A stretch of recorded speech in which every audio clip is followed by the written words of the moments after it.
The world's focus is currently on the Indo-Pacific region, with the Indo-Pacific region and Europe accounting for over 70% of global trade in goods and services and over 60% of foreign direct investment flows. The region is increasingly becoming strategically important to the European Union.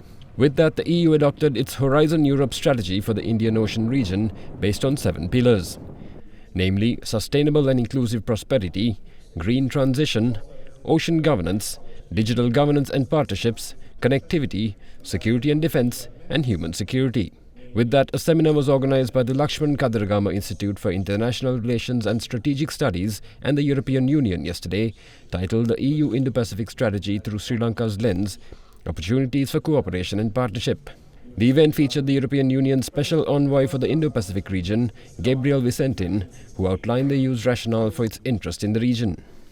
The Indo-Pacific is not only the future, but it is already the present. It is where the world's center of gravity already is.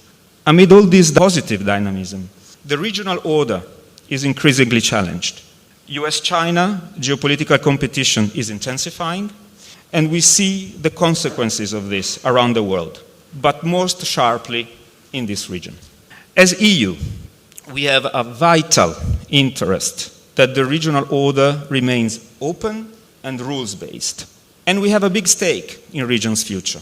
Like others, the EU recognizes Sri Lanka's strategic importance in the Indian Ocean, which is a space not just of geopolitical importance for the region, but also for global international trade. For this, a multilateral approach can guarantee stability. These, in a nutshell, are the reasons why we want to step up our Indo-Pacific engagement and be visible on it. Our strategy with everybody is one of cooperation and not of confrontation. The EU does not seek to take sides or join as an additional competitor in the power game in the region. But on the contrary, the aim is to build bridges and strengthen the resilience of our partners.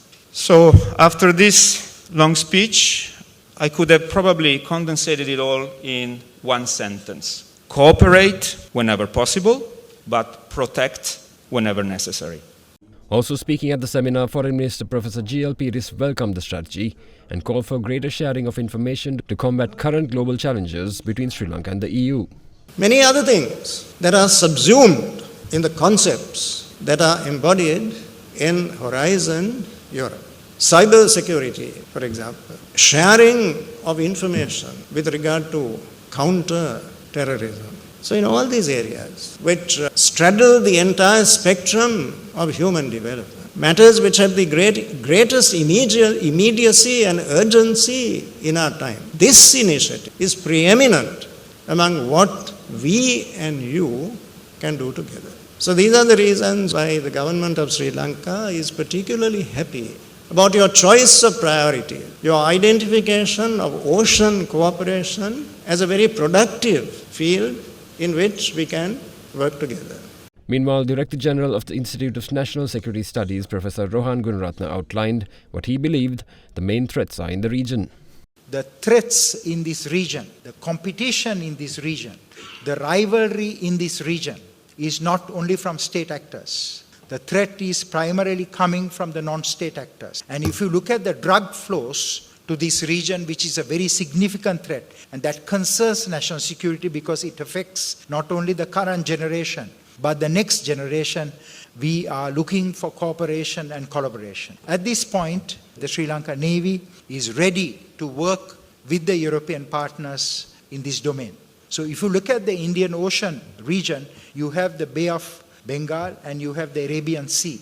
But Arabian Sea, there has been developments, very significant developments, stepping out of Afghanistan towards Africa, towards the Middle East. But there's also a shift of threat, weapons trafficking, drug flows through the South Asian region into Southeast Asia. So this is the very reason as Europe strengthens its cooperation with ASEAN to work together with Sri Lanka, because Sri Lanka is at that critical point in the Indian Ocean. If we can work together, Europe I think we can make this region a very safe and a secure region.